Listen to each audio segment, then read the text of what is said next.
All right, welcome in. Here we go. College football week 8. I'll repeat, week 8. How's that sitting with you right now? Halfway point. We are ready to roll. We got 5 games we're going to break down here on the show with you. It is the College Football Kickoff Show powered by WagerTalk.com. Appreciate you guys stopping by. We are going to dive into it with 3 of the best here to Thursday crew as we welcome in the Pen. Ralph Michaels ready to roll here today, as is Drew Martin. Drew Martin Betts ready to go, and the one and only Mr. Rob Veno. And we've got 3 games that we're going to break down. 2 will go roundtable, guys, but we'll start with the game tonight. BC versus Va Tech here, Ralph Michaels. The Eagles traveling to Blacksburg. Used to be a very difficult place to go into and win a game at Lane Stadium. Maybe not so much anymore. Va Tech 3-3. I saw 7-point home favorite, somewhere around that in the during the week here. The over/under hovering around the 48.5, maybe even a little more money towards Virginia Tech as of this show. What gives? Virginia Tech underperforming, Boston College overperforming in your eyes? What are we going to get here? You know, pretty much, Joe. Remember back in the 80s, maybe it was the 80s, maybe it was the 90s. I mean, VT was one of the rare BCS teams that would play on Thursday nights. That's why they were always so big. And Enter the Sandman would be crazy watching ESPN, and they really became sort of a cult following back then. I will mention one important thing, Joe. If you're looking at the uniforms tonight and you think, well, they're very similar colors, Boston College uses maroon, but Virginia Tech uses Chicago maroon. So just notice that difference this evening. All kidding aside, let's get right to it. Let's start with the database. Rested conference away dogs since 2015 have covered 54%. So there is a slight edge. When you look at rested conference away dogs off a loss versus an opponent off a win, that actually goes to 63% against the spread. And that's with over 140 games of sample size. So a very solid sample size. I am leaning Boston College here. There's no question. You know, when you look at Virginia Tech, you can say, well, they lost to Vanderbilt. Yeah, not as bad of a loss as it seemed in the opener. They lost to Rutgers at home, a game that they got outgained by 102 yards. That's an ugly loss. And they lost to Miami of Florida. Even though they only lost by 4 points, they got outgained by 114 yards. Then you look at last week's game against Stanford. It wasn't nearly as impressive as the final score. It was 31-7. But they only had 16 first downs in that game. They were +1 turnover, and actually Stanford had 18 first downs, so much closer in that. When you look at the strength of schedule, that really has me leaning Boston College. The teams have played very similar schedules. VT has played the 40th toughest schedule, Boston College number 46. But when you look at the yards per play diff, which is my number one go-to stat, subtracting offensive yards per game minus defensive, BC is actually plus 0.94 yards per play. That's number 45. VT is only plus 0.37. That is number 71. And Boston College, remember last week against Virginia, they actually had the lead and ended up allowing, I think, the last 24 points. They led 14-0. They end up losing that game 24-14. That is certainly disheartening. Their other loss was at Missouri, a 6-point loss, so a very good loss. When I looked at teams that had a lead of 7 or more points going into the fourth quarter but lost that game, as an away dog, those teams are 59.1%. So another positive situation. You know, BC with Cantalonis and drones for Virginia Tech. I actually give a slight edge to Cantalonis. Running backs, you have Ward and Richard on the BC side. You, of course, have Tootin on the Virginia Tech side. Tootin with better numbers for one, but the combined running backs of Ward and Richards, again, very similar. The defenses, I look, and BC, number 66 compared to what their opponents average. VT a slight edge at 43. So I'm going to give the call here to BC plus the points. Both teams are off a bye, but again, getting 7 points in what I think is going to be a low-scoring game, I'll find value in that. And I think this line is actually probably 2 points too high with last week's Virginia Tech misleading win and BC's misleading loss. It's going to be an interesting one here tonight. A lot of hopes there this year for Va-Tech, Ralph. We really thought with all the returning starters and drones, he was going to take that next step. There was going to be a big opportunity to upset some teams, and then they ran into Vanderbilt early in the year, and boy, it just didn't go any better after that here, losing some games we thought they should win. This is going to see if they've really turned a corner. I'm looking forward to this game here tonight. I think this is going to tell us a lot about whether or not we can take both of these teams seriously moving forward. A team we can't take seriously, unfortunately, Drew Martin. You know where I'm going with this. I mean, I hate to bring it up here, brother, but holy crap, Auburn. Like, what is going on with this team here? Now they got to take on Missouri this week. And here's the other thing I don't get. Missouri, too, is a little bit head-scratching. They've kind of come back to the pack and down to earth here over the last couple of weeks. So what gives in this game here? Is there any faith in Auburn to stay within this number? Or are we packing it in for Auburn this year here, Drew? I'll tell you, Joe, with where you're going teeing this up, I mean, Auburn 2-4 straight up and against the spread, not looking pretty. But I'll tell you, if they didn't turn the ball over, they might be pretty good, Joe. I mean, you look at yards per play margin, plus 2.4, that's number 11 in the country. And it's not like they're playing nobody. Strength of schedule-wise, Auburn, there aren't many teams that have played a tougher strength of schedule. Look, if you're looking to bet on Auburn, now would be the time. Off of a bye week, up against the Missouri team that's off of back-to-back road games. So schedule spot-wise, I actually think it favors the Auburn Tigers in the Battle of Tigers. So Missouri, you know, they just played that weird at UMass game. They went up on the road, an SEC team. I don't know if you saw the clip, but they were going in the locker room. It looked like a high school team going in there. It was kind of head-scratching.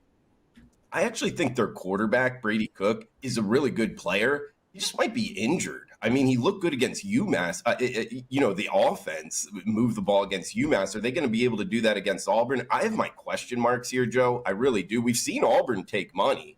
I think that's kind of, what I'm getting at in terms of it setting up for a team 2-4 off of a bye. They're a lot more talented than their record says they are.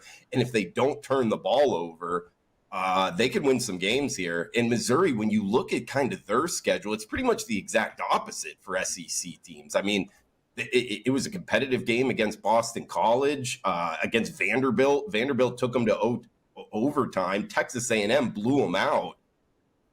Joe, look, I'm an Auburn alum. It's going to sound weird, but this is the time to bet on Auburn. When they've looked like this, they're off of a bye week. I actually think Auburn goes into Columbia, Missouri, and wins outright. I like them on the money line, but let's put the +5 out there, still available in the global market, in our pockets. I think the Auburn Tigers is the way to play this show. God damn, Drew coming out over the top here with all sorts of Auburn Tigers. Not where I thought you were going to go with that one, Drew, but I do think you're right. A few less turnovers might have been a totally different ball game here this year. I'm kind of with you here. I don't trust Missouri over the last couple of weeks, so I'm with you here, Drew. I think there's possibility of a huge upset coming up. And another upset, very possible here as we welcome in one and only Mr. Rob Veno. And call me here crazy, Veno. Drew and I both understand that at some point this year, there's going to be a Mario Cristobal game. There is going to be a game in which Mario Cristobal figures out a way to screw his team over. He does it each and every year. He's going to forget the clock. He's not going to realize what time's left. He's going to try to run a play when all he needs to deal is kneel. You know it's coming, Vino. So my question is this the week they get caught? They've been playing with fire, the U. They take on Louisville. This is a scary game if you ask me, man. What are you thinking we're going to get here? Volume. You got me? I got you now. There you go. All right. Listen, I was about to say, after. And now he's frozen. But that was great because he was about to say something. There he goes. I think he was about to say that, and I know what was going to come out of his mouth. He was about to say that there's no way he's betting. I got you. I know you were going to say there's no way you're betting on Mario Cristobal. So go ahead. You left us hanging, Veno. What were you going to say there? Something's going on around here. I'm in like a haunted house. Yeah, I was going to say that you didn't know where Drew was going, but I could pretty much guess you know where I'm going here, Joe. And I don't want to mess around with this side because it looks – and maybe it's too easy. Maybe it's far too easy to just play this game over 59.5 points. But that's the way you've got to look at this one, I would say. Each defense is likely to be under fire. If you go to subsets of overall statistics, you're going to find that each of these defenses ranks inside the top 5 in plays over 20 yards allowed. Miami's the worst in the country. They allow more 20-yard play, or excuse me, they're the best in gaining 20 yards per play or more. 53 of those by that offense led by Cam Ward. Louisville's 4th. They have 41 of those. The defenses both allow a bunch. The game plan, I mean, if you're trying to be defensive coach here, it's kind of simple. These teams can both rattle off big plays. Let's play umbrella-type defense, keep it underneath, et cetera, et cetera. The problem with that is both of them run the ball really well. Miami runs for 5.6 a pop. The other side runs for 5.4. And they both basically turn screens and slants into 20-yard gains. So keeping safeties back 15 yards to prevent big plays isn't really going to help against that. So I don't know what they're going to do. At some point, you have to respect the other side. Braum is, as we know, an offensive wizard, and what Cristobal's defense has shown us lately, even with a week off, Joe, after that Cal game, I'm not sure you can trust him in this particular spot, especially against teams that have so many different ways to move the football. Let's just look at the Hurricanes' last 2 games defensively. They allowed Virginia Tech 206 rushing yards and 188 passing yards and 34 points. That's Virginia Tech. But better than that, they allowed Cal to go for 7.5 per play. Cal only ran 49 plays and scored 38 points. So the defense has been horrendous. 297 passing yards to Cal. Certainly they're not a team known to be a 300-yard passing team. But Louisville's just as bad, guys. Louisville against Virginia last week, they give up 481. And 301 passing, 481 the week before to SMU. Nice offense. It's not Miami's offense. I just don't know how either defense is going to survive against the opposing offenses here.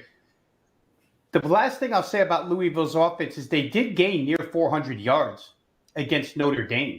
And Notre Dame owns the 11th best defense in the country. So Louisville can move it. Miami can move it.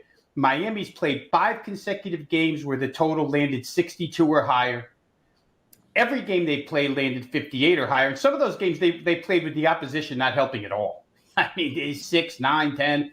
They did a lot of the work themselves. Louisville, last 4 games a little different. Only 1 game has gone 60+. However, they're going to have to score to keep up here. And the way Miami's defense has given up red zone touchdowns the last 2 games, 6 times inside the red zone, 4 touchdowns allowed. That's been Louisville's biggest problem, guys, is getting in there and not really putting up touchdowns. So I think maybe that changes here. I really don't understand how the odds maker left us with 59.5 in this game. This game should be more like 63.5, 64. I think it gets over. It gets into the 60s here, a game where the offenses just dominate one more time. And it just the problem I'm having too is that the public is running and taking the road chalk here, and they're all betting Miami, which is scary to me from a side perspective. From a total perspective, I can't imagine a game on the board I would want to sweat an under on less than watching these two teams. And I guarantee what's going to happen, they're going to score 40 points in the fourth quarter, too, just to piss everyone off who takes the over. You and I both know what's going to happen there. It's been a pretty good home field advantage for Louisville over the years under Brom. I'm with you. I just don't see how we're not getting points in this game. But, man, oh, man, if there was a dog on the card ripe, it would be Louisville here, as I'm seeing almost 80% of the tickets right now on Miami, and that scares the crap out of me here in this one. So we've got 3 games in the books here so far. We've got a couple of big games coming up that we're going to break down with you guys. We're going to go roundtable, and everybody's going to want to hear what do we do with Michigan and Illinois, battle of Big Ten teams, as well as Alabama and Tennessee. But I do want to remind you guys, if you could hit that like button, do the thing with the buttons there, the thumbs up, to subscribe, to follow, all that good stuff. We'd certainly appreciate it. If you're joining us on live here on the show on this Thursday, go ahead and drop anything in the comments. Any games that you have in the comments that you want to ask these guys about, we'll get to them. If you're watching on the replay, we're in the comment section right up until kickoff. So if you've got any comments, any questions on games, drop them there. And, of course, we will get back to you here within the next 24 to 48 hours. A lot of great games this week, guys. So if you got some questions in this week 8 of the college football season, drop them below. All right, let's dive into it here, guys, because Bama and Tennessee – I've been on shows for like the last, 2 years telling everyone, man, it's free money. Josh Heupel teams in the first half. I don't care what the number is. Just lay it. All they do is destroy teams early. Okay. And the last 2 weeks now, they haven't scored a friggin' point in the first half of a game. Why? Because they're playing SEC teams, Drew. What is with Tennessee? They can beat Chattanooga. But hell no, they ain't beating SEC defenses, so something's wrong here. There's a disconnect with this team. Are they not good? Are they overrated? Is Alabama a team that can come in here and do the same and shut them down early like Florida did? What do you think with this Tennessee team? Right, what you're talking about, Joe. Josh Heupel, the secret is out. You want to be betting on Josh Heupel offenses when they can run up the score. He's been doing that. Yes, at Tennessee in the past when he was at UCF, running the score up on inferior opponents. You want to be laying points with a Josh Heupel offense. When he goes up against defenses that can, hold his offense at bay, it is a whole different story. Look at the point totals against the SEC teams he's played so far this season. 25, 17, and 14. This is a totally different offense against more talented defenses. Now, is Alabama's defense more talented? They should be. They have more talented players than a lot of the other teams, but they've had their issues. I mean, they got upset against Vanderbilt. They're already 0-1 in the Volunteer State. Keep that in mind. So this is a tough one for me, Joe. I will say I like Alabama in this matchup. -3 point favorites. You don't have to lay that hook on the 3. I think they go into Knoxville and win it. Keep in mind, guys, I mean, both Alabama and Tennessee, I'd say more Tennessee fans consider this a big rivalry, but when you've lost 16 of the last 17 meetings, I don't know how big of a rivalry it really is. In Tennessee, going on the road, losing to Arkansas, that was head-scratching to me. I don't think the Razorbacks have all that great of a team this season. Overall, Joe, I think Alabama, this defense kind of wakes up a little bit and plays like they did in the first half against Georgia, so to speak. I think -3 on Alabama is the way to go here. Laying it with Bama here, it does feel like, Ralph, if there's a spot for Bama to get right, maybe this is the time, given the fact that, I mean, Tennessee against better teams, it's not there. Maybe they're a little bit overvalued here, or do you think this is a great time for Tennessee to get right in this game? No, I think your first statement is more accurate, Joe. You're talking about Tennessee making up a step in class. So let's take a look. You mentioned The last 2 weeks, they were outscored 6-0 in the first half. Chattanooga, they were up 45-0. Kent State 65-0 in the first half. So 110-0. Those are called stat patterns, where you look at year-to-date stats, and yes, Tennessee is number 9 at plus 2.51 yards per play, but they've only played the number 52 schedule. That's probably as weak. Missouri's was like 100. So when we were talking about Missouri's schedule, that's crazy bad. But again, Tennessee at number 52, 3 games in the SEC schedule is not good. Bama's played the number 14 schedule, and they're actually better at yards per play. The interesting thing here is tempo. Tennessee is number 8, running 74 plays per game. And Bama is actually number 124, completely separate ranges of the tempo. They average only 60 plays per game. This, of course, the third Saturday in October.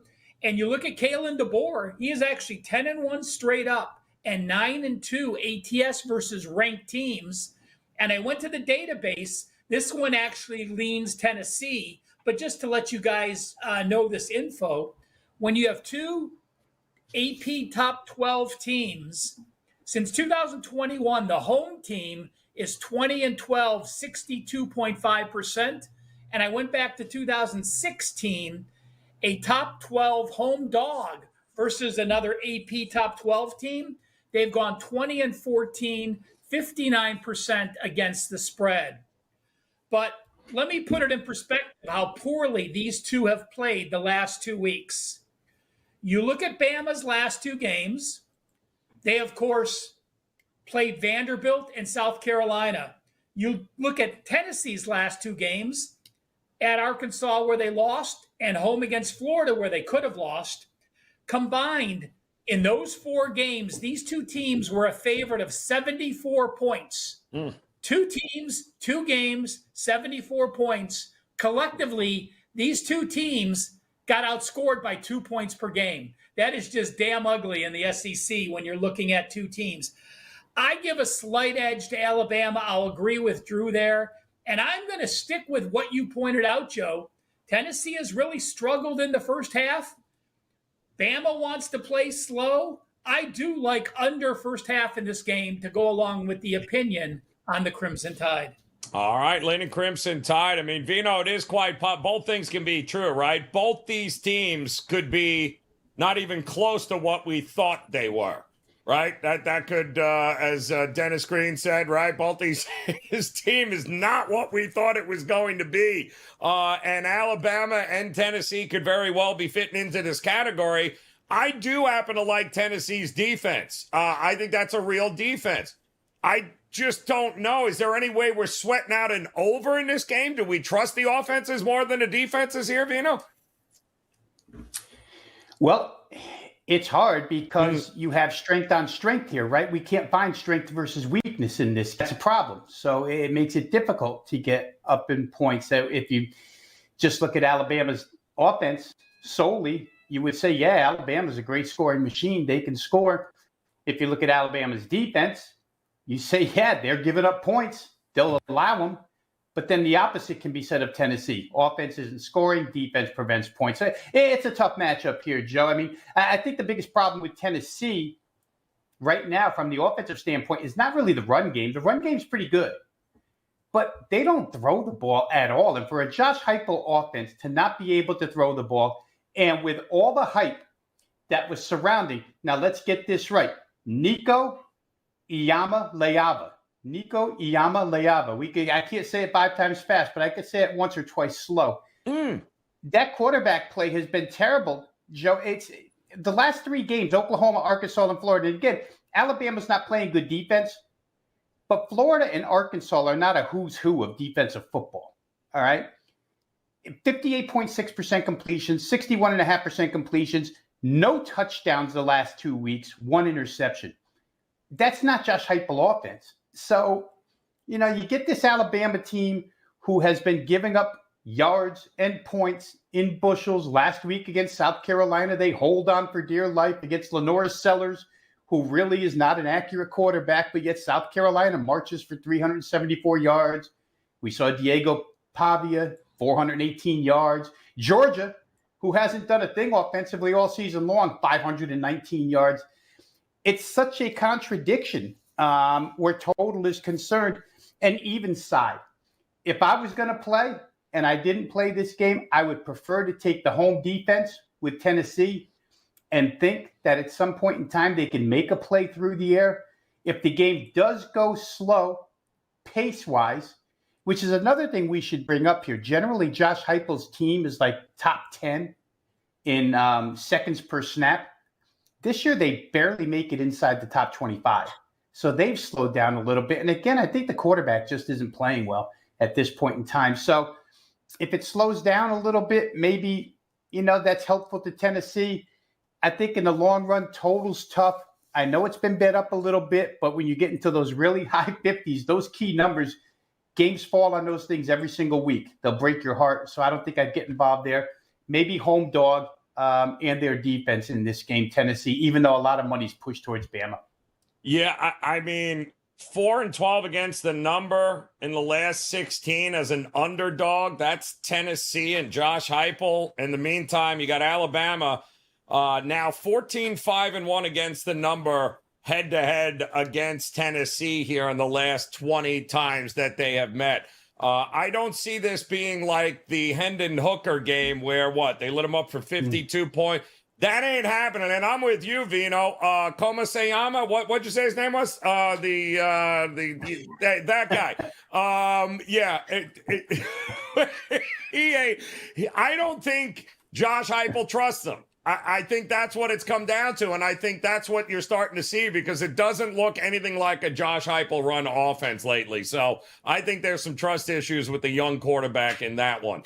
If you have a question, guys, in the chat room, you're joining us live, drop it in on these games. If you're watching on the rewatch, go ahead, drop any questions you got in the comments section where we'll be checking them right up until kickoff, communicating with you guys. Shout out to Grinded at All Times, who says pens up, people. Ralph Michaels is on the show on Instagram, as well as Nico and company hanging out with us there on TikTok. We certainly appreciate you guys. I know GT Hertz is in the chat room there on YouTube. Always a pleasure to see you guys. And Chris Brady also in the house. Bama 5-1 to the over this year. Tennessee, Bama 7-3 to the over in the last 10 that he is pointing out here. And yes, I thought South Carolina's defense, I think that's a real defense, holding teams to about 16 points under their season average. That 27 points was nothing to be ashamed about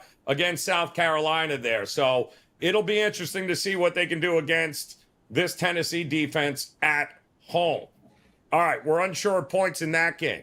I don't know what the hell we're going to get in this next game here, Ralph. So I'm hoping you can point us in the right direction because I give up on where are they finding these quarterbacks in Michigan, Ralph? I'm just, were they pulling dudes off the street? Like, can anybody pass? Is that what's going on right now? What are we doing with Michigan, Illinois, who apparently is also going to be without their top running back again this week? Is this just a dead under, or am I missing something here, Ralph?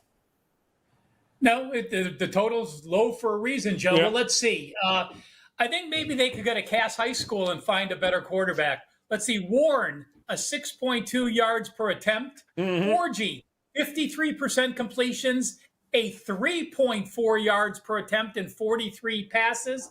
And Jack Tuttle, again, he's only played the one game, 55%, but he's been in the system for a couple years. I think Jack Tuttle, who's likely to get the start, actually can help Michigan's offense a little bit.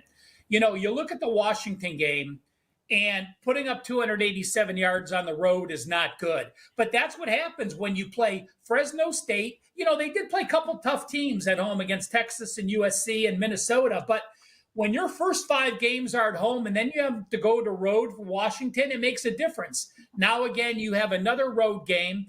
But again, Illinois does not scare me. Altmaier has completed 67% with a 14-1 ratio. But you look at the Illinois team, and without Fegan there, the guy's averaging 4.6 yards per carry. He has 67 rush attempts on the season, and that's missing last game. That's still 26 more than Josh McCray. So, the offense last week without him against Purdue, they did put up 556 yards. But, Illinois, the Bielema-led Fighting Illini, prior to that, allowed 21 to Penn State, 24 to Nebraska, 9 to Central, 17 to Kansas, and shut out Eastern Illinois. So let's see. If you want to figure out what college football is about, you take an Illinois team that I think was like number 10 or 11 on defense against a Purdue offense that was like number 120 in scoring offense. And what happens? They give up 49 yards. That's why I have no hair, because you keep pulling your hair out in those kind of situations that even we can't explain. We can study the games, we can watch the film, we can watch the game, but there's still performances like this. The one thing that does scare me is this. Michigan's defense is still solid.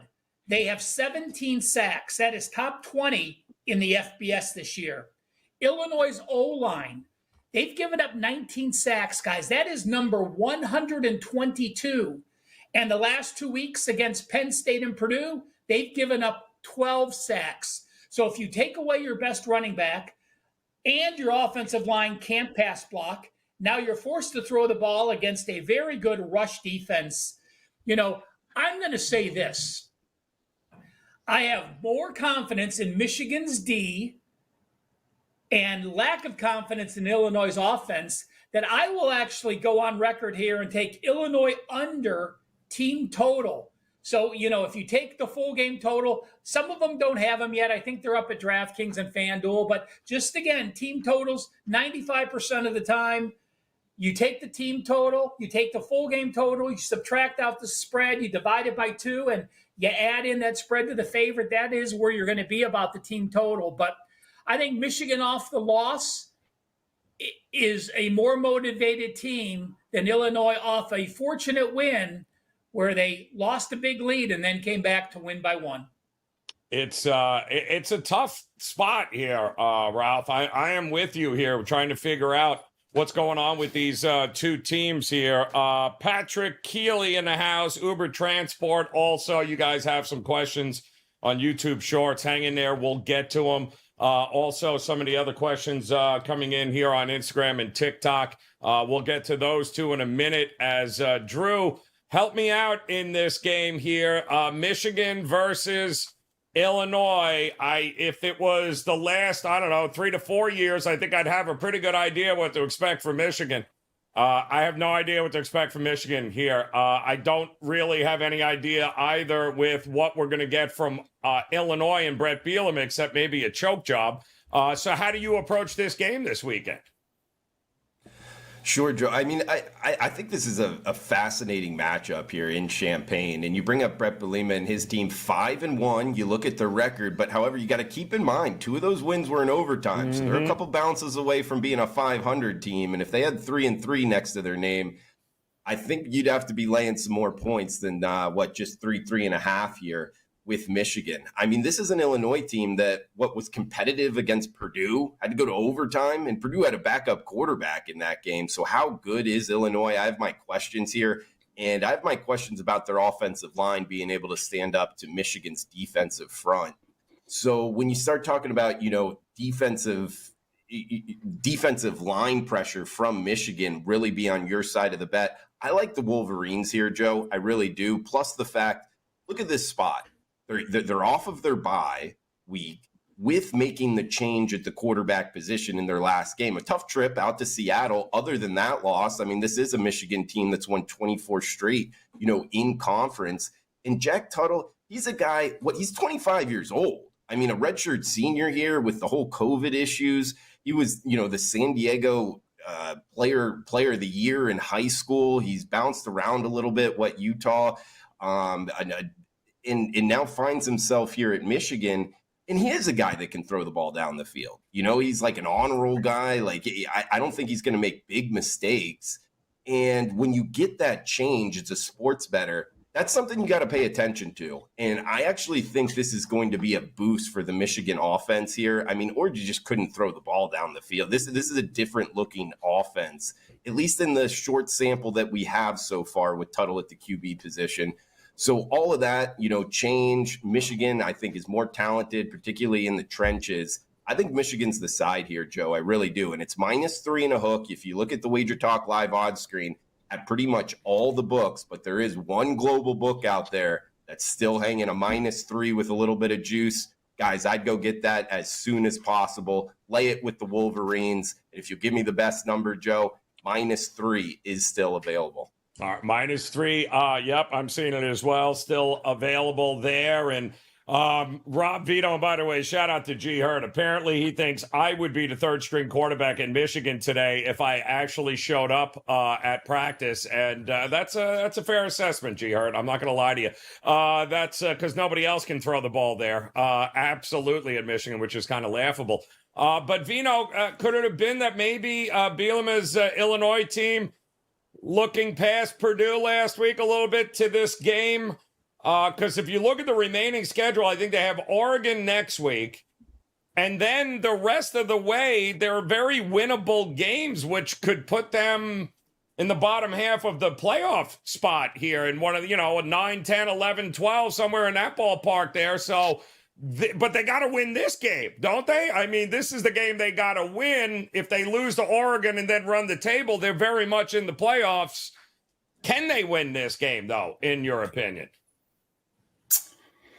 Well, a couple of reasons I'll say no.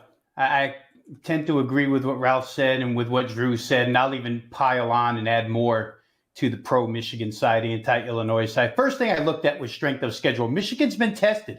Right? Michigan had to play Texas. Michigan had to play USC. Michigan had to play Washington. Illinois, not so much. They played Penn State. Here's the kicker, guys, and I get Jack Tuttle is the new quarterback for Michigan, and yes, he could help the passing game, and yes, he's had an extra week, and yes, he's 25 years old and probably has better knowledge of recognizing defenses than either of the other Michigan quarterbacks. But do you really need much more than Alex Orji in this game if that was all you had? Illinois, the last 2 weeks, 239 yards allowed on the ground to Penn State, 239 yards on the ground allowed to Purdue. Drew hit on it a little bit. It was a freshman backup quarterback. Hudson Card didn't go. How about these numbers by Ryan Brown? And Joe, if they were looking ahead, it was a pretty good look ahead because they didn't bother to stop this guy. Ryan Brown, 18 of 26 for 365 passing yards in his very first start. But forget the passing yards. The guy ran 17 times for 118 yards. And that kid's responsible, if I do the math in my head right here, for 483 total yards in his first start. Alex Orji can run the football. So Tuttle probably is going to be a good choice here. But the point being, Illinois can't stop the run. And if you can't stop the run, you're not going to be, because all they're going to do is run. They're going to run it down your throat until you prove you can stop it. They haven't stopped it in 2 weeks. If you added a running quarterback to that, it would be even worse for Illinois here. So I think the combination of strength of schedule, Michigan battle-tested, Illinois won't hold up at the point of attack. Ralph pointed out the amount of pressure that Michigan could put on Altmaier. Listen, Altmaier's numbers look fantastic, right? 14 TDs, 1 interception. Guess what? The only defense he played comparable to this one was Penn State's. And in that Penn State game, here's his numbers. He throws 0 touchdowns, 1 interception, and doesn't throw for 100 yards. So I'm going to say Michigan's probably in a very good matchup situation here. Not sure I like the coaching on the Michigan side. As of yet, it hasn't proven to me that it's, losing Jim Harbaugh is helpful. But Brett Bielema, to me, this is a guy built on trench play. His offensive line, his defensive line, a little shaky, guys. I think Michigan's probably the right side here. I agree with Drew and Ralph. Oh, all right. Looking with Michigan to get it done. Sorry, Bielema. Ralph is waving the pen. We know Correction what that means. He's got something. Go ahead, Ralph. What do you got for us? No connection, Rob. I agree with you. I just want to quantify something as well. Sure. I was looking up stats as Rob was talking. Michigan's YPA, yards per attempt passing this year, 5.2. That's number 133 in football. Who's last? New Mexico State.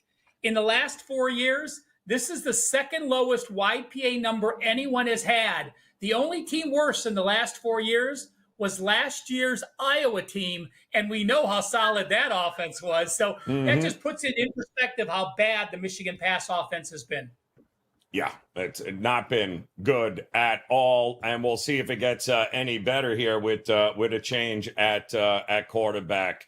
But there you got it. We got 5 games across the board that we covered here, guys. We're going to turn to those of you joining us live here, but don't forget, if you are watching on the replay, drop any questions you have on these games in the comment section, because we're going to be checking it right up until kickoff on Saturday. So plenty of big games here and plenty of questions, guys. We'll start throwing your way here on some of the guys in the chat room, and we'll do Arkansas LSU, who G. Earth says is in the sandwich spot of all sandwich spots. I don't know how many more times we've got to watch the market disrespect Arkansas. Now they're, again, night game at home as an underdog, which Pittman has been nothing but money. This happened, I think, a couple of weeks ago, too. They were getting a ton of points. Nobody was giving them any credit. And what did they end up doing? They ended up winning the game outright.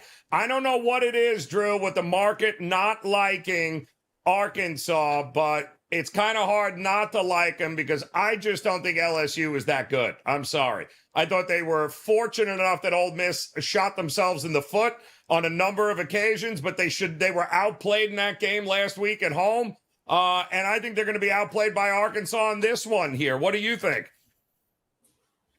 Yeah, it's tough to go, I guess, to make a huge argument against you. I guess, part of the reason people not liking the Razorbacks is their offense, Joe. Being able to put up points against SEC opponents has been a little bit difficult for them. I'm with you on that SEC game with LSU against Mississippi. I mean, winning in overtime, it really could have gone either way. Other than that, what has LSU done? I mean, against, quality competition, not much. I mean, against South Carolina, it was down to the stretch as well.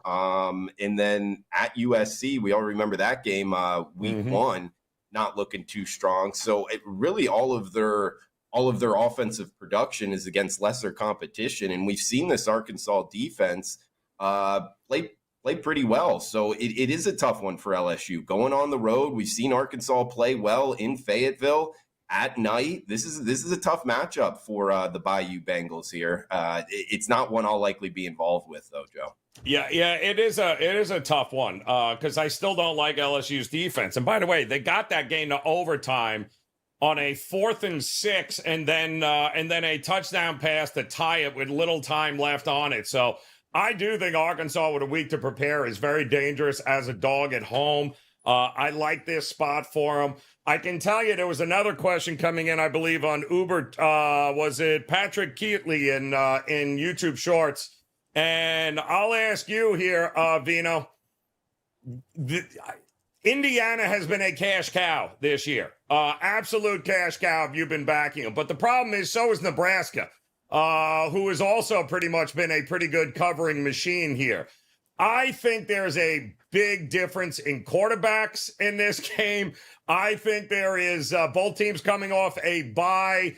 I've got the offense and special teams of Indiana at home with Cignetti much better than what they've got rolling right now with that freshman quarterback, who I think is going to be good, but call me crazy. It's only his second road start. He wasn't that good against Purdue in his first road start. So what gives with Indiana at home laying almost a touchdown against Nebraska this week? Yeah, I'll start with this. I think that as far as college coaches go, Matt Rule is in that upper tier. He was the guy who first figured out 2 games into Deion's career how to shut his son down at quarterback. Nebraska 2 years in a row has just been an absolute thorn in Shedeur Sanders' side. And Curt Cignetti, as much as you have to love him and the job he's done at Indiana and the job he did prior at JMU, He probably has a head coach on the other sideline that can give him a battle here. Look at who he's had to face. And I'll give Braun for Northwestern some credit, but I'm not giving any credit to Mike Loxley. I'm not giving any credit to Biff Poggi for Charlotte. I'm not giving any credit to Deshaun Foster at UCLA, Western Illinois. Mike McIntyre's dealing. We saw last night with Florida International, just tons of problems. So this is a matchup where Matt Rule, I think, will game plan for Indiana better than anybody has game planned so far this season. That being said, I think we get the answer to our question here is Indiana, Curtis Rourke and company on that offensive side good enough to overcome the defensive scheme that Nebraska is going to lay out there this week. It'll be interesting to see. And that's a lot of guesswork that goes into that, Joe, because I could see it going both ways. I could see Indiana being that good. I could see Rule getting to the quarterback here and causing Indiana some disruption that they have not faced at all so far this season. But to your point, the Nebraska offensive side of this is a question as well. Yeah. They haven't been very good. They're more dependent on the run than, because the passing offense isn't very good. So that's a question mark. I think 7 points happens to be a little too much in this instance. I would prefer to be on the Nebraska side because I think it might end up in a defensive battle. I don't know that Indiana's going to roll for 40 here. The only thing that scares me is that playbook. After watching James Madison last year when they went 12-1, and now watching Indiana this year, that playbook of Cignetti is unbelievably deep.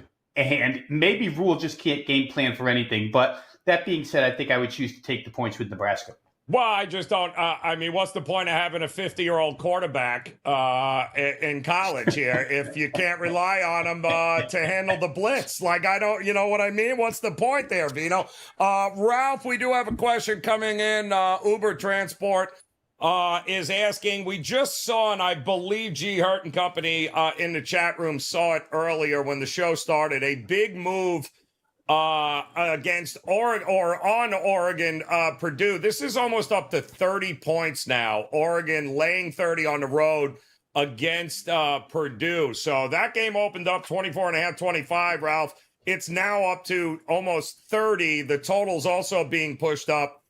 You want to talk about letdown spot, if there is such a thing. Is this a letdown for Oregon? I mean, they have not exactly been winning games by this margin all year, which was part of the problem last week against Ohio State, where we're going, everything is a sweat. Is it going to be a sweat laying 30 here against Purdue on the road? I'm looking real quick, Joe, what away favorites do off a win against the top 10.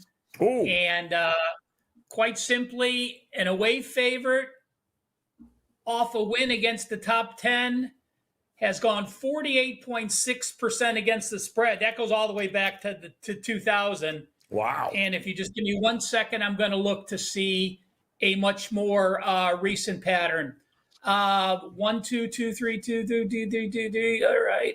Let me go back to 2013 and let you know that an away favorite off a win against the top 10 team is 11, 20, and 1, 35.5% against the spread. So is it a letdown spot? I would say so. And when I look at the database, the highest line since 2013 in that role was only as a 17-point favorite. So they're going into historic type numbers. I mean, going all the way back for 11 years, away favorites off a win against the top 10, highest line in that time span, 17. And as you said, they're laying 30.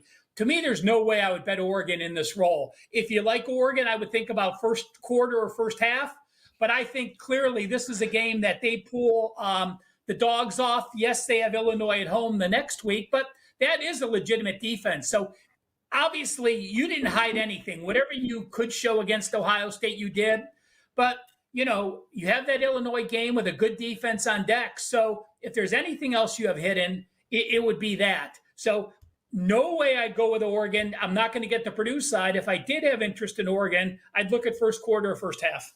Yeah, I mean, that is a monster number, Drew. It feels like a dog or pass spot here. I mean, Oregon, sure, we're not worried about them winning. But, we did see Purdue give up a pretty good fight here against a conference opponent in Illinois. I mean, they're not going to roll over, and Oregon has not been blowing anybody out by any stretch of the imagination. I don't know. It feels like the back door would be wide open in the second half all game in this one on the road, Drew. Absolutely. I mean, Joe, what was the stat that Ralph threw out in terms of top 10 teams on the road? What was that again, Ralph? Off the win of a top 10 team, right? Yeah. Yeah, if you're an away favorite off a win against the top 10 team, you're 11-20 against the spread, 35.5%. How about this, guys? The average line of those 32 games is -6, and they are only 14-18 straight up. So you've only won 44% of the games with an average line of -6. That just shows you, again, they're not going to get upset, but that shows you the potential to play against those teams off a big top 10 win as an away favorite moving forward. Wow. Sure. I like that stat, Ralph. And to tell you the truth, Joe, that's a stat that would keep me off of the Oregon side. Because when I was first looking at this, I was thinking about the Ducks. I was just thinking that's a turning point, like a big win in the season. And they kind of, Dylan Gabriel back there, I feel like they do possess the offense to kind of run it up a little bit if they want to. But yeah, I think that's a legitimate kind of trend to pay attention to. Plus, we got to keep in mind what that Big Ten conference traveling 2 time zones. It's been a little bit rough. We just saw Oregon be the beneficiary of that. Now they're going on the other side here. So that's another trend that's going to keep me off the Duck side. Great point there, hey, Joe, Drew. Yep, Ralph. Just FYI, in those games with the AP teams as an away favorite off a top 10 team, 20 overs, 11 unders, and a push. So 64.5% to the over. That's good. The over is moving up here as well. So points maybe, and more points here. A little less defense in that one. That game again tomorrow night, I believe, 8:00 Eastern time. Oregon taking on Purdue. That line is creeping up to 30. All right, guys, there you got it. 5 games. We threw in a few more questions for you. Don't forget to hit that like button. And we'll go around the horn here because, Ralph, start us off here over at WagerTalk.com on your page. We got college football. We got NFL Week 7. What do you got locked, loaded, ready to roll here for us? 67% run on all plays since September 20th. So that's almost a 30-day period. And I do want to say this. I am so appreciative and thank you to everybody that took advantage of my 5% winner on Tuesday. It was a $5 play.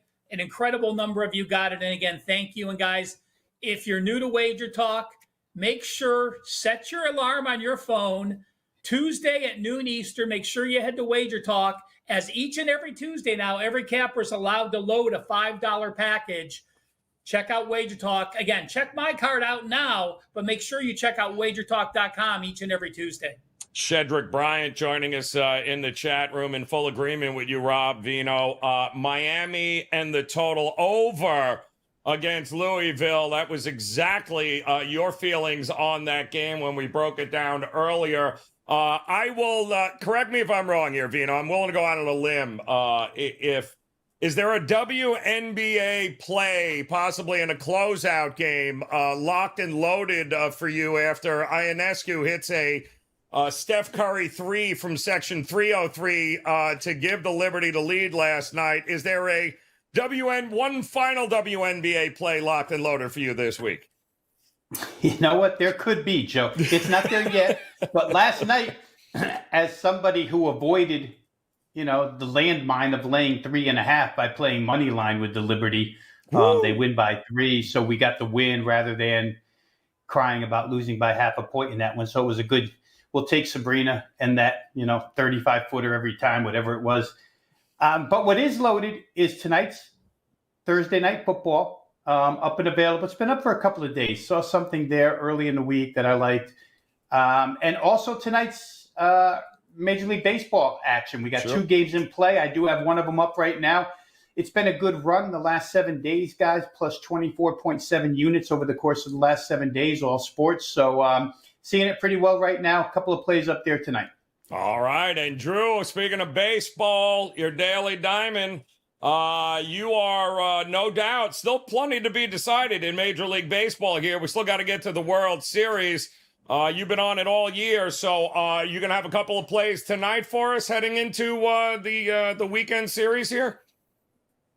Actually, Joe, like the baseball coming into the playoffs, I feel like it's been tough going back and forth. So I'm passing on it in terms of the playoffs. But I'll tell you, Drew Staley Diamond, man, it's been on a roll. I know a lot of people are out there watching, and I appreciate everybody that's chiming in the comments. But it's the show's on a 26-12, 68% run, double-digit units to the positive, giving all of that out for free. And really, guys, the show going every day, WagerTalk YouTube channel, is pretty much like my long list. I go into the night's handicap the night before, and I pretty much put out all the games, and I give out the information on what I'm on what I'm looking at, and then I go to my client card and give out the client plays, which Joe this week. Oh man, sizzling 7-0-1, 100%. So it's been a nice run this week, man, and that includes a football heater, college football and the NFL, man, 18-6. That's 75% off the perfect weekend. So we're in with a 4% big bet in the NFL game tonight. We got Fridays coming in here soon, and going to lock in the Saturday card momentarily by end of day today. So got a lot coming to you. 5% Monday Night Football as well is locked and loaded. So it's going to be hopefully keep this hot streak going into the weekend, Joe. It's going to be a fun time, guys. I love it. Shedrick Bryant, will I be at the Miami FSU game next weekend? Bet your ass I will, Shedrick. And also, it's got to be basketball season because AOD is in the chat room talking up the Pistons in 5 again. So I don't know that I can handle NBA talk right about now. But, of course, we'll have much more NBA action soon enough as the season kicks off on the 22nd. Until then, though, guys, don't forget, smash that like button, hit that subscribe button if you haven't done so. Make plans. We got, of course, the Friday group coming up tomorrow. 5 more college football games in Week 8 we're going to break down for you. Make plans to come back and join us. And if it's big game previews you're looking, you don't have to go very far. Just click that video on your screen right now. Get access to an entire playlist of all the big games coming up this weekend. And until tomorrow, guys, best of luck with all your plays tonight. We'll see you again soon.